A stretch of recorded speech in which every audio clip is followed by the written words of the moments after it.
സോഫ്ട്രോണിക്സിന്റെയും BMGയുടെയും സംയുക്ത സംരംഭമായ animation campus Kozhikode പ്രവർത്തനം ആരംഭിച്ചു. ഇൻസ്റ്റിറ്റ്യൂട്ടിന്റെ ഉദ്ഘാടനം 24 chief editor R Sreekandan Nair നിർവഹിച്ചു. 12 വർഷമായി IT മേഖലയിലുള്ള സോഫ്ട്രോണിക്സും ആനിമേഷൻ രംഗത്തെ മുൻനിര ഗ്രൂപ്പായ BMGയും സംയുക്തമായി ആരംഭിക്കുന്ന ആദ്യ ആനിമേഷൻ ഇൻസ്റ്റിറ്റ്യൂട്ടാണ് കോഴിക്കോട് പ്രവർത്തനം ആരംഭിച്ചത്.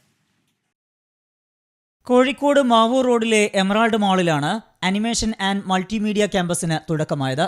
ആനിമേഷൻ ക്യാമ്പസിന്റെ ഉദ്ഘാടനം 24 chief editor R Sreekandan Nair ഓൺലൈനിലൂടെ നിർവഹിച്ചു. ഈ സ്ഥാപനം ഏതാണ്ട് 10-60,000 ആനിമേഷൻസ് കൊണ്ടുവന്നിട്ടുള്ള സ്ഥാപനമാണ്. ഗബോർക്കും ഇന്ത്യമോനും ഒക്കെ നമുക്ക് മലയാളികൾക്ക് മറക്കാൻ കഴിയില്ല. അപ്പൊ ഇത്തരം അനിമേഷൻ രംഗത്ത് വൈദഗ്ധ്യം തെളിയിച്ച BMG അനിമേഷൻസും അതുപോലെ സോഫ്ട്രോണിക്സും ചേർന്ന് സംയുക്തമായി തുടങ്ങുന്ന ഈ സംരംഭം വലിയൊരു വിജയമാകുമെന്ന കാര്യത്തിൽ എനിക്ക് സംശയമില്ല. പ്രത്യേകിച്ച് ഈ അനിമേഷന് മാത്രമായിട്ട് പ്രാധാന്യം കൊടുത്തൊരു സ്ഥാപനം കേരളത്തിൽ വരുന്നത് ആദ്യ സംരംഭമാണെന്നാണ് എന്റെ തോന്നൽ. വാർത്താ മാധ്യമ രംഗത്തും മറ്റ് ഇലക്ട്രോണിക് മേഖലകളിലൊക്കെ തന്നെ അനിമേഷന്റെ സാധ്യത വളരെ കൂടുതലാണ്.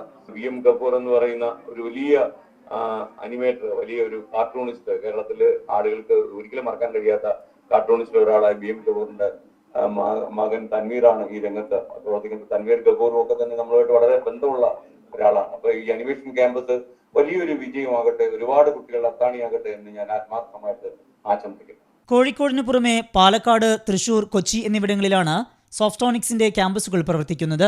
1200ഓളം ഉദ്യോഗാർത്ഥികൾ പഠിക്കുന്നുണ്ട്. വിദ്യാർത്ഥികൾക്ക് BMGയിൽ ഇന്റേൺഷിപ്പ് സൗകര്യം ലഭ്യമാണ്. ചടങ്ങിൽ സോഫ്ട്രോണിക്സ് CEO P Manikandan, BMG group chairman and MD Tanveer Gafoor, BNI director AM Shafeer തുടങ്ങിയവർ പങ്കെടുത്തു. 24 കോഴിക്കോട്.